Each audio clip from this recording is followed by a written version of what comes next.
নমস্কার।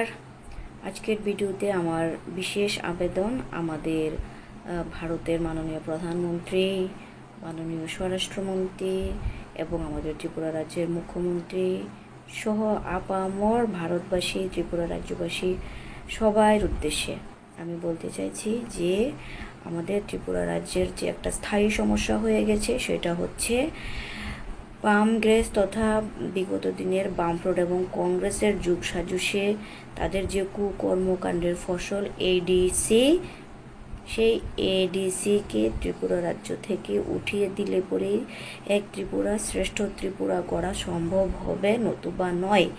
আর যেহেতু বিজেপির বিরোধী দলই হচ্ছে এই বামফ্রন্ট কংগ্রেস এবং বর্তমানে ত্রিপুরা রাজ্যে তিপ্রামথাও, তো কাজেই আমি মনে করি যে বিজেপি দল এই ক্ষেত্রে খুবই সুবিচার করবেন ত্রিপুরা রাজ্যবাসীর জন্য। কারণ তারা বলেছেন যে বিগত দিনের কংগ্রেস এবং বামফ্রন্টের বিভিন্ন রকম কুকর্মকাণ্ডের জন্য ত্রিপুরা রাজ্যের উন্নতি হয়নি বা ত্রিপুরা রাজ্য পিছিয়ে আছে, এবং সেই পিছানো থেকেই ত্রিপুরা রাজ্যকে সামনে নিয়ে যাওয়ার জন্য বিজেপি দল বিভিন্ন রকমভাবে আমাদের ত্রিপুরা রাজ্যবাসীর মন জয় করতে সক্ষম হয়েছে, যে ত্রিপুরা রাজ্যকে উন্নতি করার জন্য বিজেপি দলকে ভোট দেওয়ার জন্য, এবং ত্রিপুরা রাজ্যবাসী কিন্তু বিজেপি দলকে ভোট দিয়ে ক্ষমতাটা দিয়েও দিয়েছে। তো কাজে দিয়েই যখন দিয়েছে, সেখানে ত্রিপুরা রাজ্যের যে স্থায়ী সমস্যা এডিসি, সেটাকে উঠিয়ে দেওয়ার জন্য আপামর রাজ্যবাসী কিন্তু সেটা চাইছে। কারণ এই এডিসির জন্য ত্রিপুরা রাজ্যে বারবার শান্তি শান্তি নষ্ট হচ্ছে এবং অশান্তির বাতাবরণও বর্তমানে কায়েম রেখে চলেছে বামগ্রেস সহ ত্রিপ্রামথা দল। এবং ত্রিপ্রামথা দল বিগত দিনে হঠাৎ করেই রাজনৈতিক দল হিসেবে নাম লিখিয়ে এডিসির ইলেকশন লড়াই করে ক্ষমতায় দখল করেছে, এবং এখন ত্রিপুরা বিধানসভা 2023 নির্বাচন করে ক্ষমতা আসতে না পারলেও তারা 13টি বিধানসভা কেন্দ্রে জয়ী হয়ে এসেছে। কিন্তু তাতেও তাদের স্বাদ মেটেনি। এখন তারা দেখলাম যে গত 8ই মার্চ 16 দফা দাবি নিয়ে শ্রী অমিত শাহজির সঙ্গে দেখা করেছেন। তাদের দাবিগুলোর মধ্যে হচ্ছে ত্রিপুরা রাজ্যের এই যে এডিসি এলাকা, টিটি এডিসি, এখানে তাদের যে জায়গাটা সীমারেখা আছে, এটাকে নাকি ইউনিয়ন টেরিটরি হিসেবে ডিক্লেয়ার দেওয়া।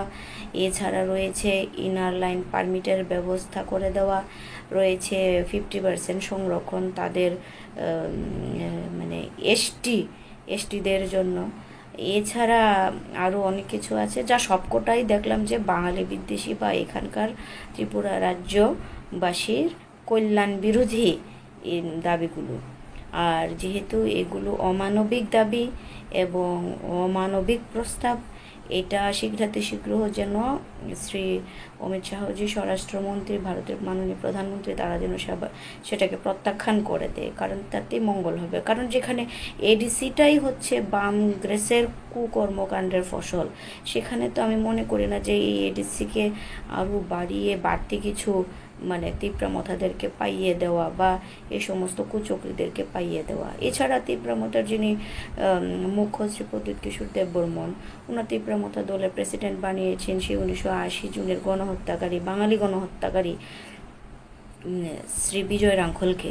আর শ্রী বিজয় রাঙ্খলকে বা উনাকে সঙ্গে করে উনি যে ধরনের ছবি সোশ্যাল মাধ্যমে পোস্ট দিয়ে কি বোঝাতে চাইছেন, যে উনি বলছেন যে উনাকে তিপ্রাল্যান্ড বা গ্রেটার তিপ্রাল্যান্ড বা সাংবিধানিক সমাধানের যে বিষয়বস্তু উনি যেটা দাবি করেছেন, সেগুলো যদি না দিতে পারে, তাহলে কিন্তু ওনারা শান্তি কি বলবো, যে অশান্তির বাতাবরণ যেটা, সেটাকে কায়েম করে রেখে যাবেন।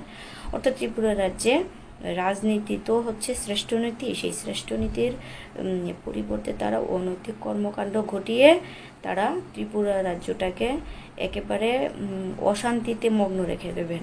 আর এটা কিন্তু ত্রিপুরা রাজ্যবাসী, ত্রিপুরা রাজ্যের স্বার্থ বিরোধী আর অমানবিক বিষয়, অমানবিক দৃষ্টিভঙ্গি হচ্ছে শ্রী প্রদ্যুৎ কিশোর দেববর্মনের। এবং ওনাকে তো সরাসরি সমর্থন দিয়েছেই বামগ্রেস তো কাজেই এদেরই মানে কুফল বা কর্মকাণ্ডকে প্রতিহত করার জন্য বিজেপি সরকারের প্রতি আমি একজন সুবিবেচক নাগরিক হিসেবে, ত্রিপুরা রাজ্যবাসী হিসেবে আবেদন জানাচ্ছি। আপনাদের এই প্রয়াসকে মানুষ নিশ্চয় স্বাগত জানাবে যদি আপনারা এডিসিটাকে উঠিয়ে দিন। আপামর ত্রিপুরা রাজ্যবাসী আপনাদেরকে সমর্থন করবে। এছাড়া বলতে চাইছি যে এই সমস্ত কিছু যা কিছুই হচ্ছে, তীব্রমতা যা কিছু দাবি করছে, এতে করে উনি মানে যে বার্তা দিতে চাইছে তাতে একটা জিনিস স্পষ্ট যে তীব্র বাঙালি বিরোধী কথাবার্তা বলছে এবং এখানকার মানুষের উনি তো কল্যাণ চাই না, বরঞ্চ এখানকার যে ওনারাই বলছেন জনজাতি বা উপজাতি এরকম আখ্যা দিচ্ছেন এখানকার মানুষদেরকে। মহান দার্শনিক ঋষি শ্রী প্রভাত রঞ্জন সরকার হচ্ছেন প্রাউড প্রবক্তা এবং উনি ত্রিপুরা রাজ্যবাসীকে সুন্দরভাবেই দুই রকমভাবেই সম্বোধন করেছেন। যারা পাহাড়ে বাস করে তাদেরকে পাহাড়বাসী বাঙালি বলে, আর যারা সমতল অংশে বাস করে তারা সমতলবাসী বাঙালি। কাজেই ওনার এই সুন্দর দৃষ্টিকোণ থেকে এখানকার যারা মানুষ তারা সবাই বাঙালি, অর্থাৎ ত্রিপুরা রাজ্যটি বাংলার অঞ্চলে অবস্থান করছে, বাংলার পেটেই আছে ভৌগোলিক দিক দিয়ে, তাই ত্রিপুরা রাজ্যের মানুষ বাংলার মানুষ হচ্ছেন এবং সেই হিসেবে তারা বাঙালি। আর এছাড়া এখানকার যে সমস্যা, তো সেই সমস্যাটার বীজই হচ্ছে এডিসি বর্তমানে, সেটা যথাশীঘ্র উঠিয়ে দেওয়া হোক, এতে ত্রিপুরার মঙ্গল হবে। আর সকল রাজনৈতিক দলই কিন্তু বলছে যে অন্ন, বস্ত্র, শিক্ষা, চিকিৎসা, বাসস্থান এই 5টি জিনিসের গ্যারান্টি পাইয়ে দেওয়ার কথা, কিন্তু আজ পর্যন্ত সকল রাজনৈতিক দর্শনই মানে দেখলাম যে রাজনৈতিক দলই ব্যর্থ এই জায়গাতে দাঁড়িয়ে। কারণ কেন ব্যর্থ? আমার মনে হয় যে ওইখানে দর্শনের অভাব, পরিকল্পনার অভাব, তার জন্য আজও তারা সেটি দিতে সক্ষম হয়নি। এবং বর্তমান বিজেপি দলও কেন্দ্রেও আছে, রাজ্যেও আছে এবং বিভিন্ন রাজ্য বিগত দিনে তারা সংখ্যাগরিষ্ঠতায় ছিল দেখলাম, অথচ তারা সেই 5টি জিনিসের ন্যূনতম গ্যারান্টি দিতে পারেনি। আর এখানে কিন্তু শ্রী প্রভাত রঞ্জন সরকার সুন্দরভাবে আমরা বাঙালি সমাজ আন্দোলনকে মানে উনি কিন্তু আমরা বাঙালি সমাজের প্রতিষ্ঠাতা এবং আমরা বাঙালি দল কাজ করছে ওনার দেওয়া প্রাউড দর্শনকে বাস্তবায়নের লক্ষ্যে, এবং প্রাউড দর্শনের বাস্তবায়নের মাধ্যমে কিন্তু শোষণ প্রতিহত করা সম্ভব। আর আরেকটি বিষয় লক্ষণীয় যে শ্রী প্রদ্যুৎ কিশোর দেববর্মন যেখানে বলছে যে এখানকার জনজাতিদেরকে মানে শোষণের হাত থেকে রক্ষা করবে বা তাদের জেনে কি মানে পাইয়ে দেবে, আমি তো বলছি যে উনি কি অন্যদের রক্ষা করবেন? উনি তো নিজেই ভাষা শোষণের শিকার হয়ে গেছেন, আর ভাষা শোষণের মাধ্যমেই ঘটে অন্যান্য শোষণ। অন্যান্য শোষণ করা খুবই সম্ভব যদি আপনার ভাষার শোষণ হয়ে যায়। প্রদ্যুৎবাবু নিজে কোথাও ককবরক ভাষা ব্যবহার করছেন না, বাংলাও ব্যবহার করছেন না, উনি হিন্দি ভাষা ব্যবহার করছেন, আর হিন্দি এখানকার কারো মাতৃভাষা নয়, আর হিন্দি ভারতের রাষ্ট্রভাষাও নয়। কাজেই প্রদ্যুৎবাবু যেখানে এই ভাষা শোষণের শিকার হয়ে গেছেন, ওনার থেকে আমরা আর বেশি কিছু আপাতত আশা করতে পারিও না, কারণ ওনাকেই এই শোষণ থেকে এখন বাঁচাতে হবে। কাজে প্রদ্যুৎদার প্রতি আমার তো বিশেষ আবেদন যে প্রদ্যুৎদা আর সময় নষ্ট না করে, আর মানে টাকা পয়সা এনার্জি যা কিছু আছে এতদিন যা নষ্ট হয়েছে আর নষ্ট করবেন না। এই সময়টা যে সময়টাই আছে এই সময়টাকে সামাজিক অর্থনৈতিক দর্শন, প্রাউড দর্শনের বাস্তবায়নে মানে আপনি সহযোগিতা করুন, এগিয়ে আসুন, আমরা শোষণকে প্রতিহত করি।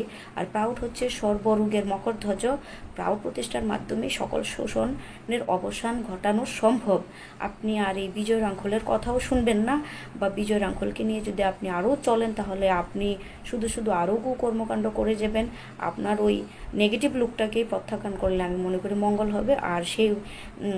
আর সেই দিক থেকে মানে আপনি ফিরে আসুন এবং ভালো থাকুন ত্রিপুরা রাজ্যবাসী, এবং পরম সৃষ্টিকর্তার কাছে সেটাই প্রার্থনা, এই পৃথিবীর মানুষ, এই পৃথিবী যেন আরও সুন্দর হয়ে ওঠে। সবাই ভালো থাকুন। ধন্যবাদ, নমস্কার।